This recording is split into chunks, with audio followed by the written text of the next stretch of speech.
بسم الله الرحمن الرحيم. الحمد لله الذي أنزل على عبده الكتاب ولم يجعل له عوجا قيما لينذر بأسا شديدا من لدنه ويبشر المؤمنين الذين يعملون الصالحات أن لهم أجرا حسنا ماكثين فيه أبدا وينذر الذين قالوا اتخذ الله ولدا ما لهم به من علم ولا لآبائهم كبرت كلمة تخرج من أفواههم إن يقولون إلا كذبا فلعلك باخع نفسك على آثارهم إن لم يؤمنوا بهذا الحديث أسفا إنا جعلنا ما على الأرض زينة لها لنبلوهم أيهم أحسن عملا وإنا لجاعلون ما عليها صعيدا جرزا أم حسبت أن أصحاب الكهف والرقيم كانوا من آياتنا عجبا إذ أوى الفتية إلى الكهف فقالوا ربنا آتنا من لدنك رحمة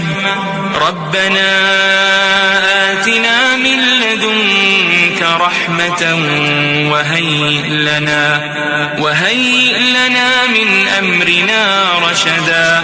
فضربنا على آذانهم في الكهف سنين عددا ثم بعثناهم لنعلم أي الحزبين أحصى لما لبثوا أمدا نحن نقص عليك نبأهم بالحق إنهم فتية آمنوا بربهم وزدناهم هدى وربطنا على قلوبهم إذ قاموا فقالوا ربنا رب السماوات والأرض لن ندعو من دونه إلها لقد قلنا إذا شططا هؤلاء قوم اتخذوا من دونه آلهة لولا يأتون عليهم بسلطان بين فمن أظلم ممن افترى على الله كذبا وإذ اعتزلتموهم وما يعبدون إلا الله فأووا إلى الكهف ينشر لكم ربكم من رحمته ويهيئ لكم من أمركم مرفقا وترى الشمس إذا طلعت تزاور عن كهفهم ذات اليمين وإذا غربت تقرضهم ذات الشمال وهم في فجوة منه ذلك من آيات الله من يهد الله فهو المهتد ومن يضلل فلن تجد له وليا مرشدا وتحسبهم أيقاظا وهم رقود ونقلبهم ذات اليمين وذات الشمال وكلبهم باسط ذراعيه بالوصيد لو اطلعت عليهم لوليت منهم فرارا ولملئت منهم رعبا وكذلك بعثناهم ليتساءلوا بينهم قال قائل منهم كم لبثتم قالوا لبثنا يوما أو بعض يوم قالوا ربكم أعلم بما لبثتم فابعثوا أحدكم بورقكم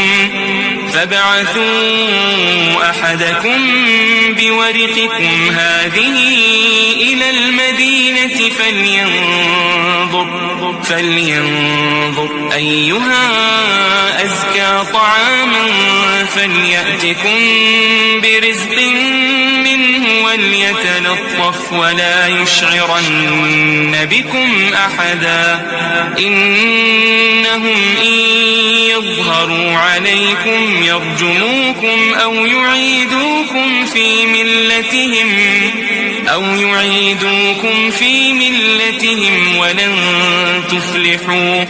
ولن تفلحوا إذن أبدا وكذلك أعثرنا عليهم ليعلموا أن وعد الله حق وأن الساعة لا ريب فيها إذ يتنازعون بينهم أمرهم فقالوا ابنوا عليهم بنيانا ربهم أعلم بهم قال الذين غلبوا على أمرهم لنتخذن عليهم مسجدا سيقولون 3 رابعهم كلبهم ويقولون 5 سادسهم كلبهم رجما بالغيب ويقولون 7 وثامنهم كلبهم قل ربي أعلم بعدتهم ما يعلمهم إلا قليل فلا تمار فيهم إلا مراء ظاهرا ولا تستفت فيهم منهم أحدا ولا تقولن لشيء إني فاعل ذلك غدا إلا أن يشاء الله واذكر ربك إذا نسيت وقل عسى أن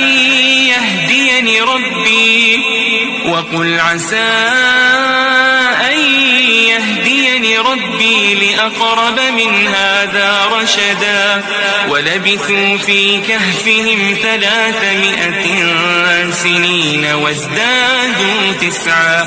قل الله أعلم بما لبثوا له غيب السماوات والأرض أبصر به وأسمع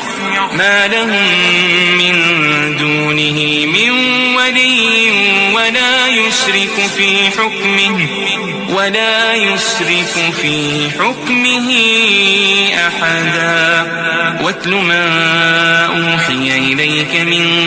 كتاب ربك لا مبدل لكلماته ولن تجد من دونه ملتحدا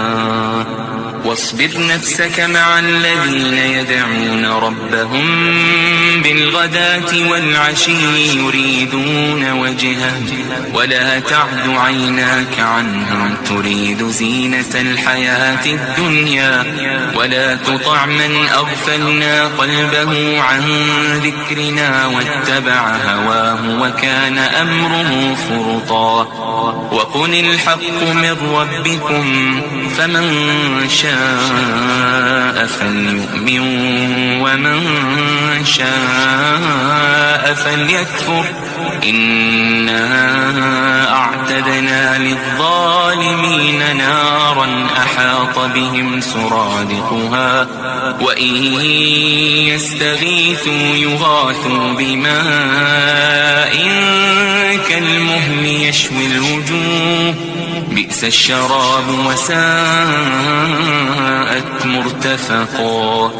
إن الذين آمنوا وعملوا الصالحات إنا لا نضيع أجر من أحسن عملا أولئك لهم جنات عدن تجري من تحتهم الأنهار يحلون فيها من أساور من ذهب ويلبسون ثيابا خضرا من سندس وإستبرق متكئين فيها على الأرائك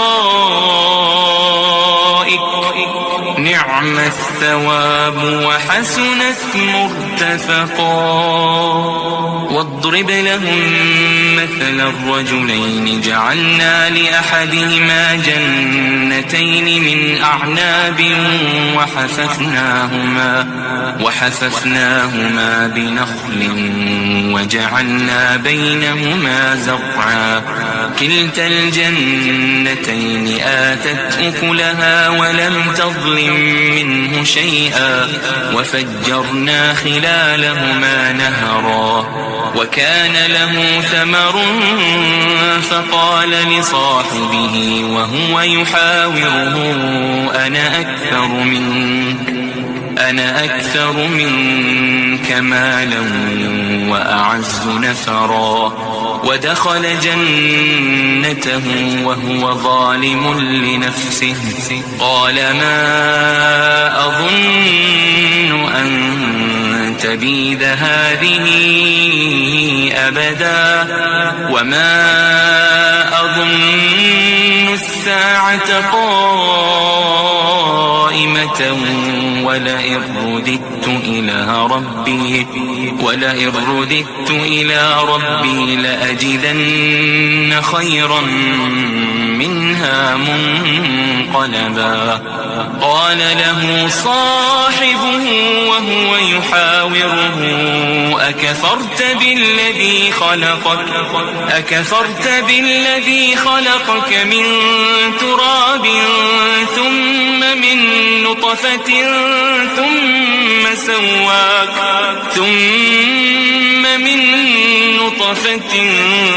ثم سواك رجلا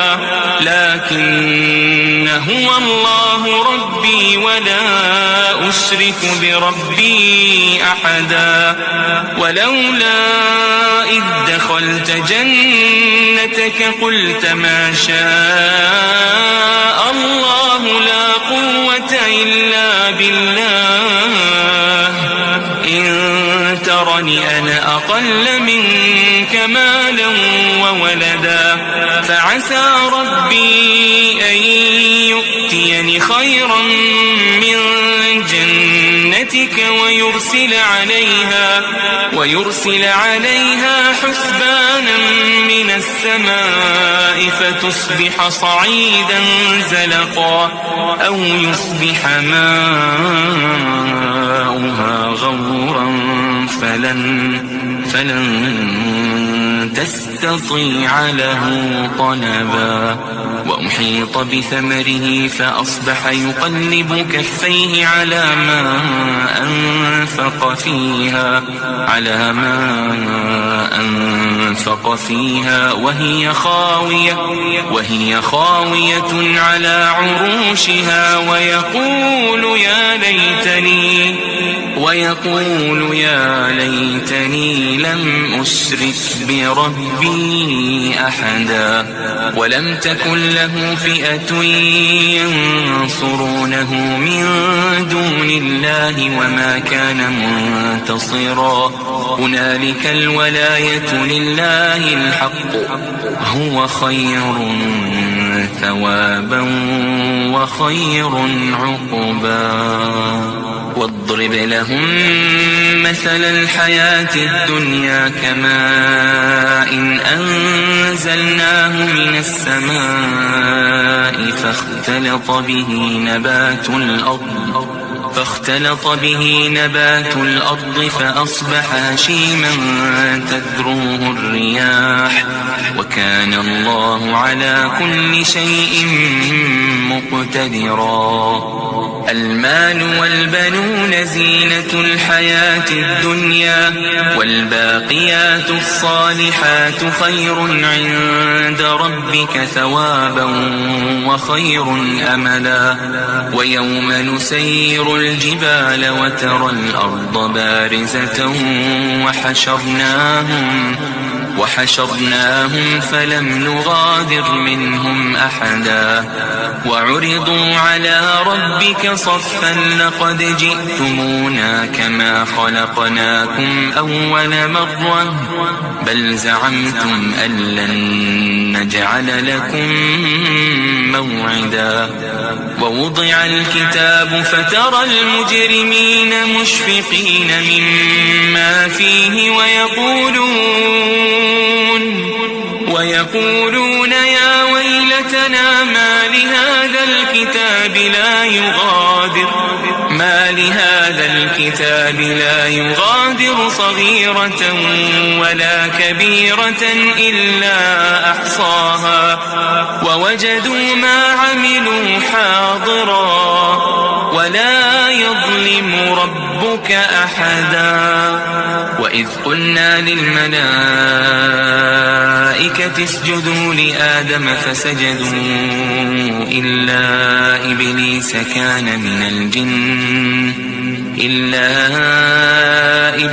كان من الجن ففسق عن أمر ربه أفتتخذونه وذريته أولياء من دوني وهم لكم عدو بئس للظالمين بدلا. ما أشهدتهم خلق السماوات والأرض ولا خلق أنفسهم وما كنت متخذ المضلين عضدا. ويوم يقول نادوا شركائي الذين زعمتم فدعوهم فلم يستجيبوا لهم وجعلنا بينهم موبقا. ورأى المجرمون النار فظنوا أنهم واقعوها ولم يجدوا عنها مصرفا. ولقد صرفنا في هذا القرآن للناس من كل مثل وكان الإنسان أكثر شيء جدلا.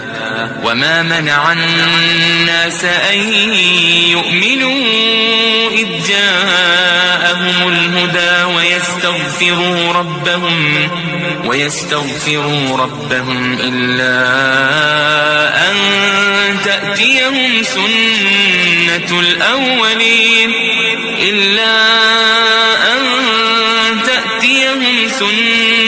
الأولين أو يأتيهم العذاب قبلا.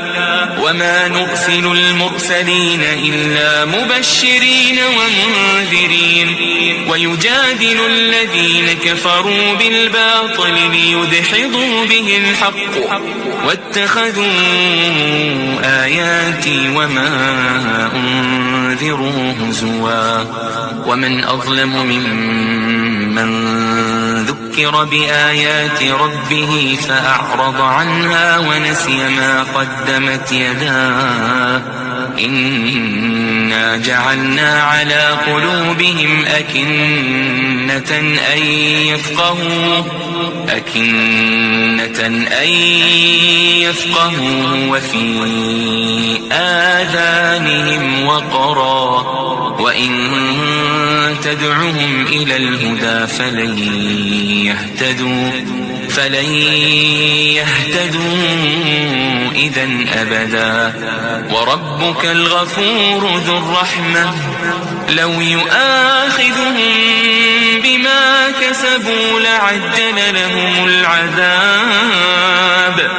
بل لهم موعد لن يجدوا من دونه موئلا وتلك القرى أهلكناهم لما ظلموا وجعلنا لمهلكهم موعدا وإذ قال موسى لفتاه لا أبرح حتى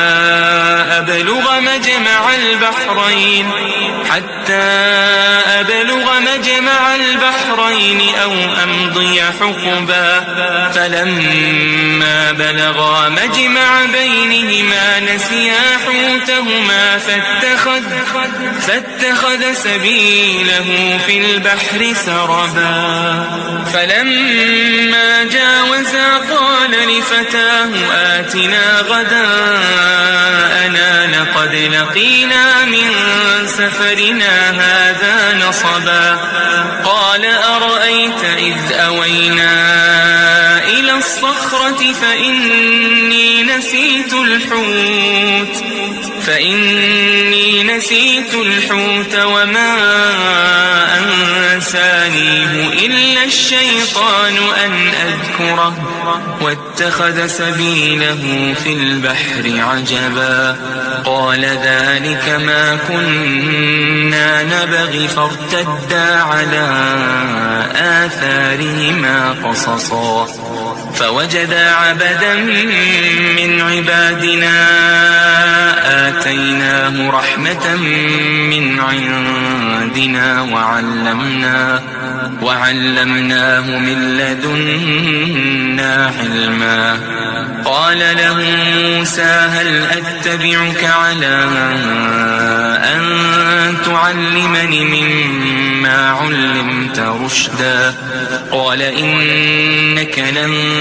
تستطيع معي صبرا وكيف تصبر على ما لم تحط به خبرا قال ستجدني إن شاء الله صابرا ولا أعصي لك أمرا قال فإن اتبعتني فلا تسألني عن شيء حتى أحدث لك منه ذكرا فانطلقا حتى إذا ركبا في السفينة خرقها قال أخرقتها لتغرق أهلها لقد جئت شيئا إمرا قال ألم أقل إنك لن تستطيع معي صبرا قال لا تؤاخذني بما نسيت ولا ترهقني من أمري عسرا فانطلقا حتى إذا لقيا غلاما فقتله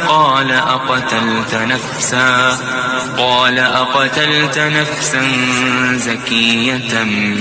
بغير نفس لقد جئت شيئا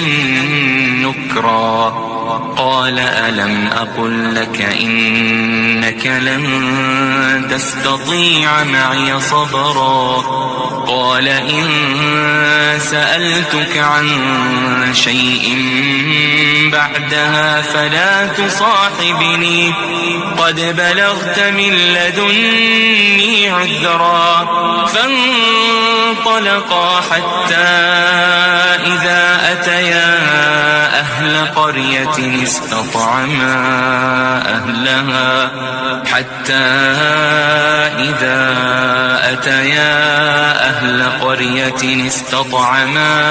أهلها فأبوا أن يضيفوهما فوجدا فيها جدارا يريد أن ينقض فأقامه قال لو شئت لاتخذت عليه أجرا قال هذا فراق بيني وبينك سأنبئك بتأويل ما لم تستطع عليه صبرا أما السفينة فكانت لمساكين يعملون في البحر فأردت أن أعيبها وكان وراءهم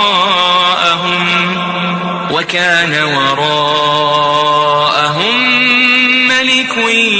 يأخذ كل سفينة غصبا وأما الغلام فكان أبواه مؤمنين فخشينا أن يرهقهما طغيانا وكفرا فأردنا أن يبدلهما ربهما خيرا منه زكاة وأقرب رحما وأما الجدار فكان لغلامين يتيمين في المدينة وكان تحته كنز لهما وكان أبوهما صالحا فأراد ربك أن يبلغا أشدهما ويستخرجا كنزهما رحمة من ربك وما فعلته عن أمري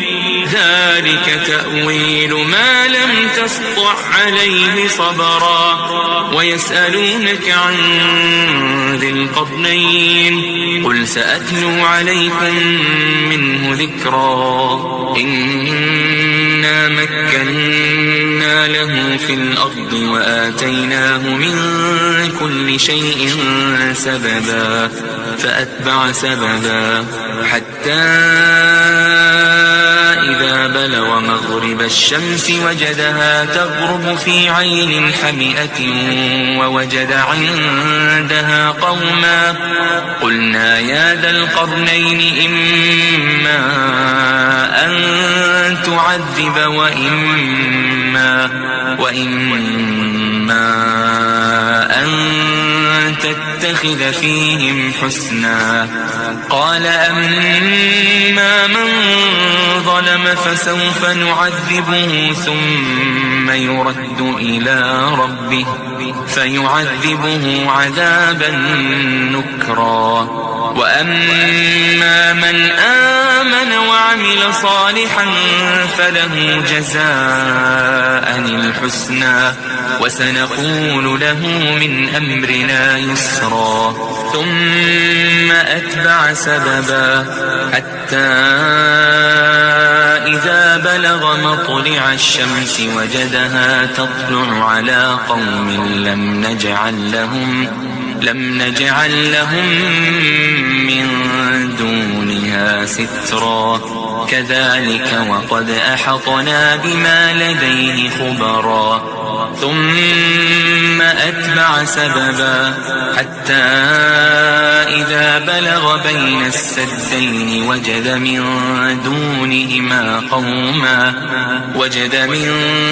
دونهما قوما لا يكادون يفقهون قولا قالوا يا ذا القرنين إن يأجوج ومأجوج مفسدون في الأرض فهل نجعل لك خرجا على أن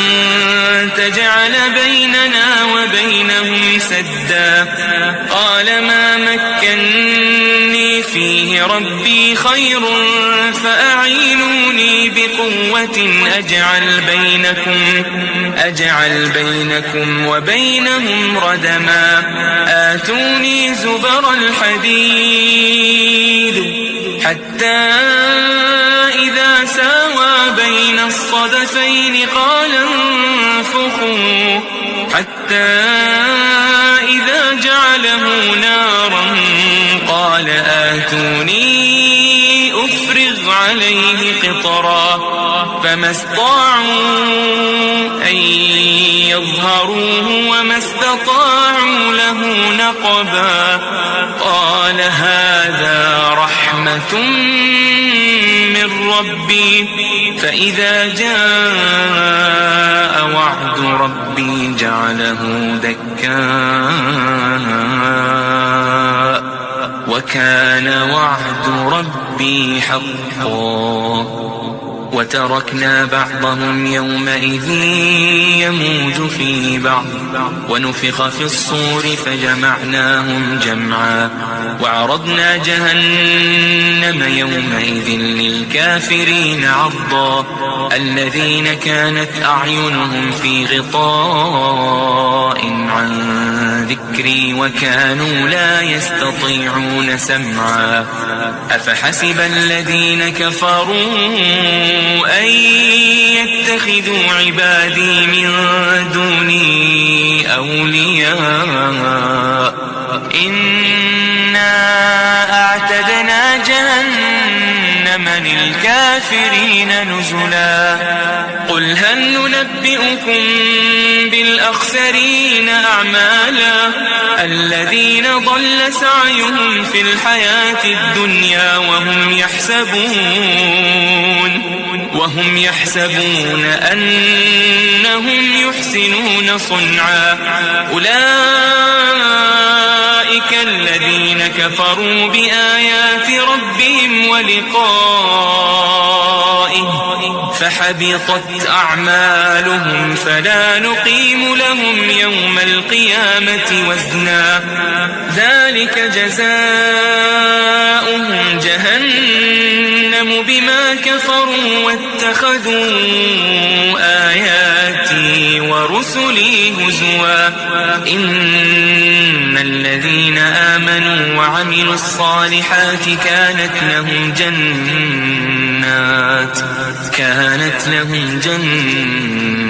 الفردوس نزلا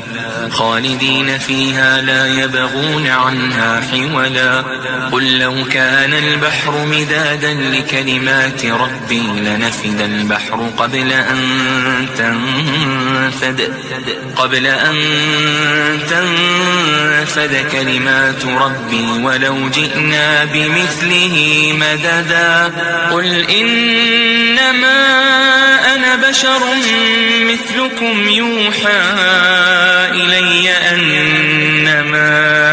إلهكم إله واحد فمن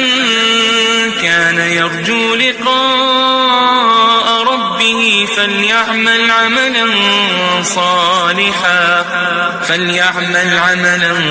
صالحا ولا يشرك بعبادة ربه